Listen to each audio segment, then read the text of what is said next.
Começa agora mais um Papo de Mãe. Hoje nós vamos falar sobre como criar filhos antirracistas.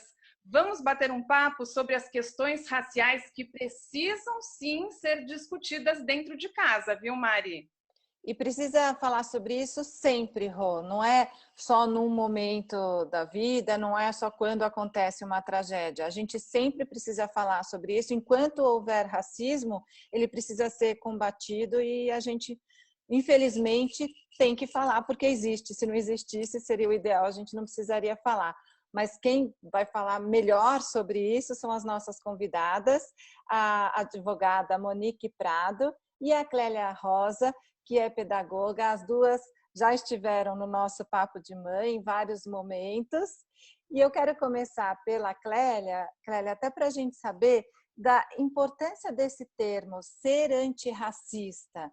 A expressão, o termo, né, antirracista, em linhas gerais, de um modo muito resumido, vou colocar aqui, significa você ter uma ação prática, você ter uma ação concreta contra o racismo. Não basta você dizer, eu não sou racista, e aí você não faz nada, você vê situações de racismo, você não faz nada, você não muda conduta, não muda postura. Ser antirracista, eu gosto de dizer de um jeito mais simples, talvez, é você se colocar em movimento, é você ter ações concretas, ações práticas que caminhem na contramão do racismo. E como é que faz para todo mundo estar desse mesmo lado na luta contra o racismo? Racismo, ele pressupõe a exclusão estrutural, ou seja, a exclusão de um grupo específico étnico-racial ou por cultura, como nós vimos, por exemplo, no caso da Alemanha nazista, né? Por isso que lá também era racismo. Porque racismo ele é estruturado nas próprias políticas, como diz o intelectual Silvio Almeida, na política econômica, política em si, né, no Estado, econômico, jurídico e político. Por isso que racismo no Brasil é crime, porque ele pressupõe a exclusão, a aniquilação de um grupo. A maioria do judiciário hoje é branco. Então, a gente tem uma disputa de narrativa, inclusive, em relação à jurisprudência que foi formatada, que coloca o crime de racismo contra uma coletividade. Ou seja, se alguém cometer um ato de racismo, que é aquele racismo direto, chamar a pessoa de palavrões, de conotação bem racistas mesmo, ela vai cair no crime de injúria racial. Infelizmente, a gente ainda não teve a força suficiente para colocar aquela pessoa no crime de racismo. O racismo, então, ele fica reservado só para questões de crime contra uma coletividade. Por isso que a gente nunca consegue tipificar, adequar o crime a uma situação de racismo e sempre injúria racial. E as crianças acabam sofrendo essas consequências. São várias frentes, né, de combate. Uma das frentes de combate é, sim, o fortalecimento da autoestima das crianças, das pessoas negras de modo geral, né? Entretanto, é importante dizer que sim, tem uma força estimular a autoestima dessas crianças, mas precisa existir a mesma força para educar as crianças não negras para não reproduzirem o racismo. Porque não adianta eu, enquanto mãe negra, fortalecer as minhas filhas, estimular a autoestima delas, se quando elas saem para a rua, né, a experiência de racismo na criança acontece quando ela vai para a rua, quando ela vai frequentar outros espaços, escolas, parquinhos, praças e etc. Então, por mais que ela tenha uma construção sólida, né, do seu pertencimento racial, histórico, ancestral, quando ela vai para a rua, ela se relaciona com todas as outras pessoas. Então, é importante que as crianças não negras aprendam a respeitar a diferença também. Existe um racismo enraizado que muitas vezes, né, as pessoas praticam até sem perceber, e isso não pode acontecer. Eu costumo responder da seguinte forma: quando seu filho fala um palavrão, como que você atua? É a mesma coisa em relação ao antirracismo. Tem que ser pontual, tem que ser reiterado, tem que ser corrigido para que aquilo não vire um hábito.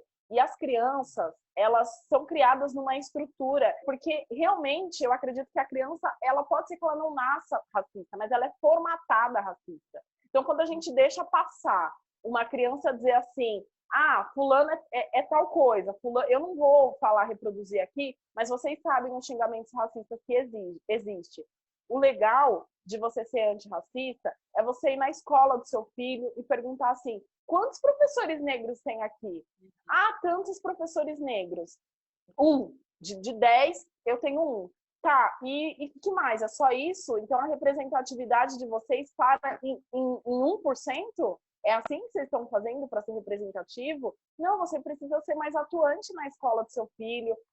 Lélia, isso tudo fala sobre um outro termo que é o racismo estrutural na nossa sociedade, né? Quando existe essa diferenciação de ocupação dos espaços também. Você quer falar um pouco sobre o que isso significa? Sim, a estrutura, né? O racismo estrutural que está nas bases, né? Está na base da nossa sociedade, né?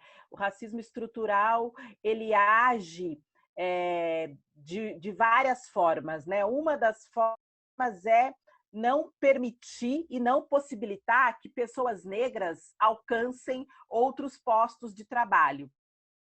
Né? O racismo estrutural, ele atua para manter pessoas negras em trabalhos de baixa remuneração. Então, isso retrata também o modo, né, como o racismo opera. E ele é tão, a perversidade, ela é tão intensa que faz com que as pessoas achem que é normal, assim. Bom, é normal que tenha uma pessoa negra trabalhando de segurança, mas não é normal ter uma pessoa negra na gestão de uma escola, sabe? Sem dúvida nenhuma que a representatividade ela é importante, que as crianças tenham professores negros e negras, tanto crianças negras quanto crianças brancas, isso é fundamental.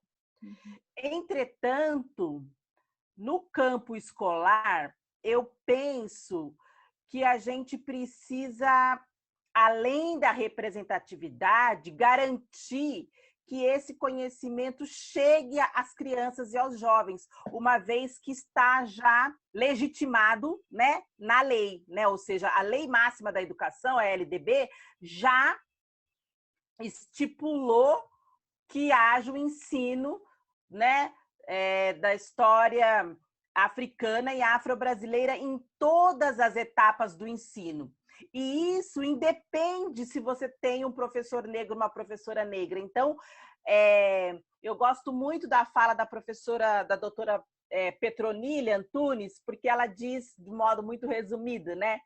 Ela diz, há escolas que cumprem a lei e há escolas que não cumprem a lei, no sentido, né, de trazer esse conhecimento, né? Eu gosto de reforçar muito que a escola ela tem um papel fundamental na nossa sociedade, né? Dentre esses papéis que a escola desempenha, ela tem o papel institucional de construção de conhecimento, de ampliação de conhecimento. A escola ela é a instituição, digamos assim, formal, né? No que se refere à ampliação de conhecimento, à construção de conhecimento. E aí a pergunta que a gente precisa fazer sempre é: quais os conhecimentos que a escola está ampliando e quais os conhecimentos que a escola está construindo sobre a história africana e afro-brasileira?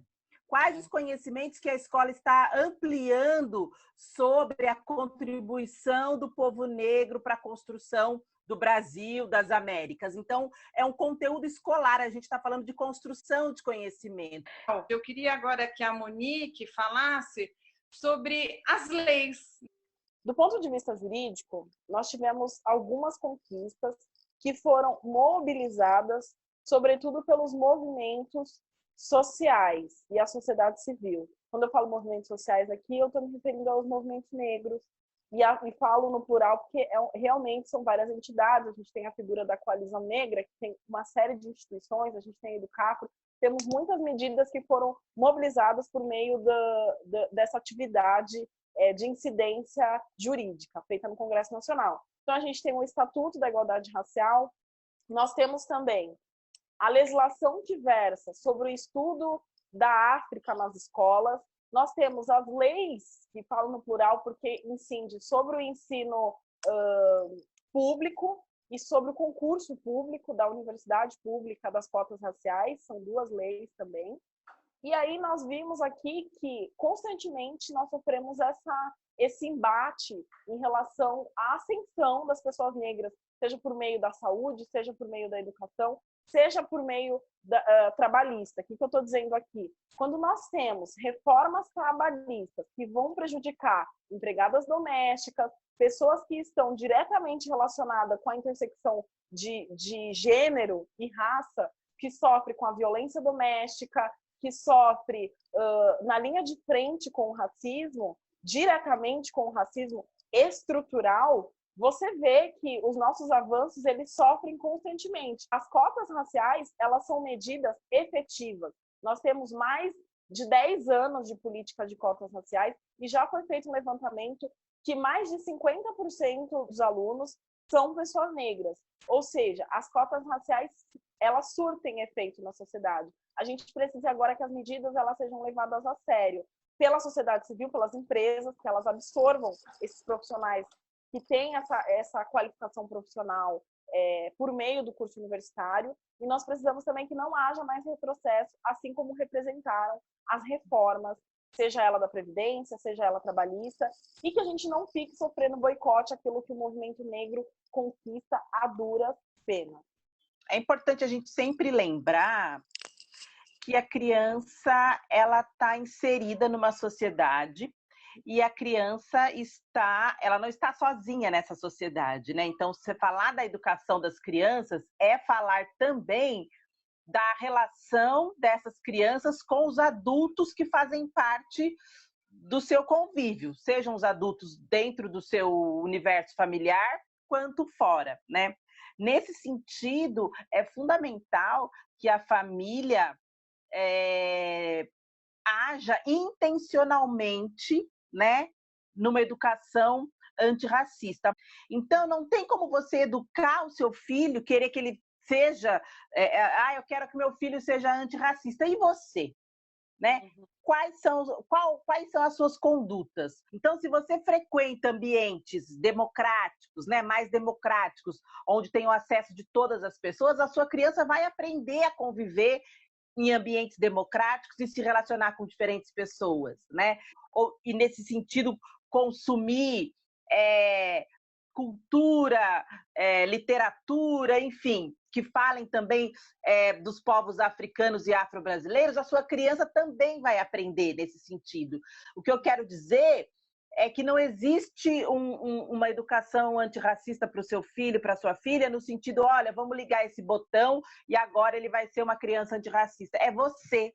E do ponto de vista coletivo, é entender e fortalecer as ações afirmativas que já existem, né? Então, a política de cotas é uma ação afirmativa, o acesso à universidade é uma ação afirmativa, né? Então, como que age coletivamente? É reivindicando que as empresas, que a televisão, que a mídia traga personagens negros, né? Aonde estão as bonecas negras nas prateleiras? Então, essa é uma ação que eu entendo, são várias formas de você agir coletivamente, né? Uma coisa é liberdade de expressão e opinião, e outra coisa é racismo. E ser racista não é opinião, né? Ser racista é crime, como a gente falou. O nosso diálogo aqui está sendo muito pautado pela formatação de uma sociedade. Se a gente quer uma sociedade melhor, a gente tem que começar a mexer na base, e a base envolve também discutir o léxico, ou seja, as palavras que circulam na sociedade. Então, se a palavra tiver conotação racista, reveja. É melhor que surja a dúvida e você saia da ignorância. Muito obrigada pela presença de vocês. O bate-papo foi muito gostoso aqui. Muito obrigada. É uma delícia aprender com vocês. Um beijo enorme. Meninas, eu vou dar um print aqui, faz uma carinha bonitinha toda.